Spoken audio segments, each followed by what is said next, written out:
Magandang umaga! Hello, hello, hello, hello, hello, hello, hello mga kananay! Ngayon ngang umaga ay medyo maganda ang ating gising at tayo ay nakapag-walking. Medyo makulimlim pa nga ang umaga at kagabi ay kakaulan lang. Pero bakit ganon? Mainit pa rin! At sa daraanan nga namin pag uwi ay may nadaanan kaming talipapa kaya namili na rin kami ng pang-ulam namin for today.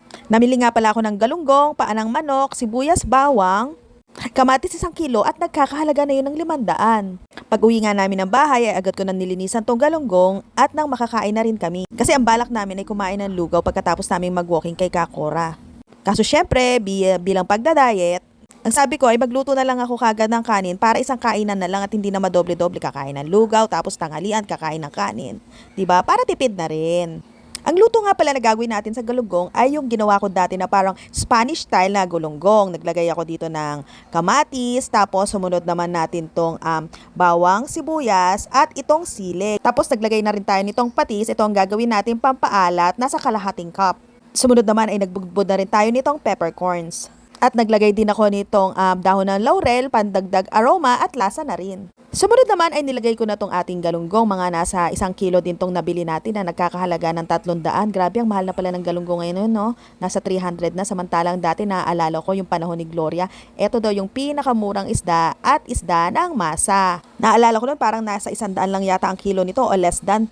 Pero anong panahon pa yun? Panahon pa ni Kopong-Kopong yun. Parang lahat na lang nagmamahal katulad niya. Nagmahal na rin siya ng iba. At iniwan ka na. At sa bandang huli ay naglagay naman tayo ng mantika. Depende sa'yo kung gaano karami ang nilagay mo. Nilagay ko dito mga half cup hanggang 3/4 cups para hindi masyadong mamantika. At ang inilagay ko ay vegetable oil. Ayan, buksan lang natin ang kalan at ilagay lang natin to sa medyo mahinang apoy. Bali slow cook ang gagawin natin dyan.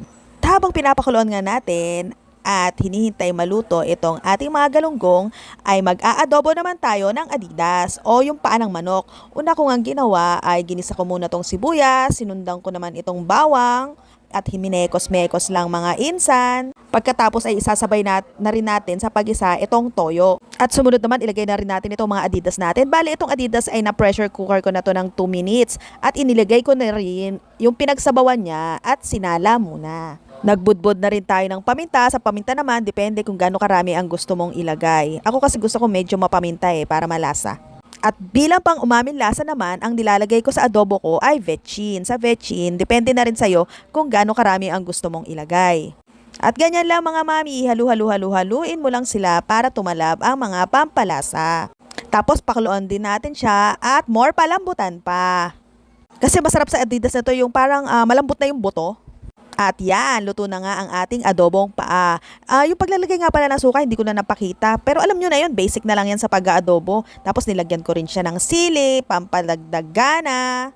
At yan, ready na to. At yan, pagkatapos ko nga magluto ay hindi pa ako nagugutom. Kaya nag-miss muna ako dito sa kusina. Nilinis-linis ko muna to ng bahagya bilang tulong na rin kay ate. Kasi bali siya na lang mag-isa ulit ngayon Wala pa siyang makakatuwang sa paglilinis ng bahay. Kaya kung ano yung kaya namin gawin, ayun, tulong-tulong na lang din para hindi rin siya mahirapan. Ganon. Tapos kung ano yung kayang gawin, katulad nito, tinitiklop ko na yung mga basahan naming tuyo, tapos ilalagay ko na lang siya, isasalansan ko na lang siya sa cabinet, para pag may kailangan na, kukuhanin na lang, ganun. At eto nga, siguro mga bandang 8:00 pa lang to ng umaga, at hindi pa naman ako ganun kagutom, kaya gawa-gawa muna sa bahay.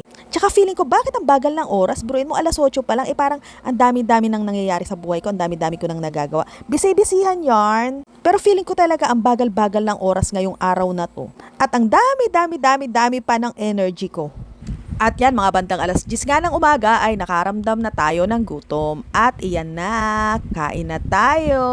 Ito na yung niluto nating galunggong. Tingnan mo naman, sabaw pa lang. At habang tayo nga ay kumakain, gusto ko lang i-shout out ang ating mga top fans na sila Arian Erlano, Janet Mangalili, Marilyn Abuhela Acuña Kulot, Brandy Santos, Chinky Gonzaga, Jerry Reyes, Lance Alfer Carillo Marquez, Daralyn Ruscha, Vittorio Trajano, May Ann Torres, Kimberly Valencia, Milet Butuan po, Adel Pagya, Pipiw, Jeffrey Epoy Rojas, at si Nenet Peñaflor. Maraming salamat po sa inyong walang sawang suporta at sana po ay rumami pa kayo. Huwag niyo pong kalimutang mag-like, subscribe, at i-share ang mga post ko. Yun lang, maraming salamat sa inyong panonood. Hanggang sa susunod na food trip, paalam!